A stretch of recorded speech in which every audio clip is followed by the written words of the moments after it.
Hi beauties, ఈరోజు మునగాకు కారపొడి ఎలా చేయాలో చూద్దాము.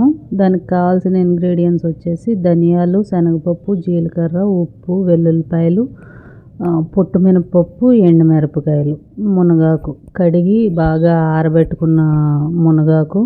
తడి ఉండకూడదు, తడి ఉంటే మళ్ళీ నిల్వ ఉండదు. చింతపండు లెమన్ సైజ్ అంత కావాలి. అండ్ కొంచెం కరివేపాకు కూడా వేస్తాం అన్నమాట. అది కూడా కడిగి బాగా ఆరబెట్టుకున్న కరివేపాకు. అండ్ మెజర్స్ వచ్చేసి 2 స్పూన్లు శనగపప్పు, 2 స్పూన్లు జీలకర్ర, ధనియాలు మాత్రం ఒక చిన్న గ్లాసెట్ తీసుకుంటాము, 20 ఎండుమిరపకాయలు, ఒక వెల్లుల్లిపాయ మొత్తం పొట్టు అంటే నేనైతే ఒలిచి వేసాను. ఒలవకపోయినా కూడా మిక్సీలో వేసినప్పుడు అది బాగానే వస్తుంది, మీ ఇష్టం అది.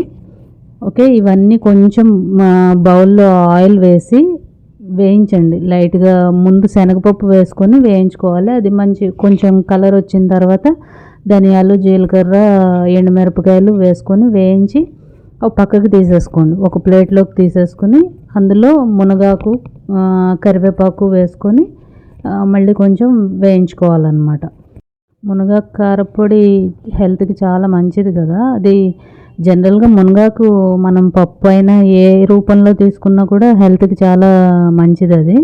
ఈ కారపొడి మనం ఆకులో తడి లేకుండా చూసుకొని మనం చేసుకున్నాం అనుకోండి, 3-4 మంత్స్ కూడా నిల్వ ఉంటుంది, ఏం కాదు. దీన్ని ఫ్రిడ్జ్లోనే పెట్టుకోవాల్సిన అవసరం లేదు. ఇవన్నీ బాగా వేయించుకొని మనం మిక్సీ వేసేసుకుంటే మునగాకు కారపొడి అయిపోతుంది. ఏ తడి లేకుండా నీట్గా చేసుకుంటే మాత్రం 3-4 నెలలు ఉంటుంది, ఏం పాడవదు. ఒక రౌండ్ మిక్సీ వేసిన తర్వాత దానికి తగినంత ఉప్పు వేసుకోండి, ఇంకా ఏం వేయాల్సిన అవసరం లేదు.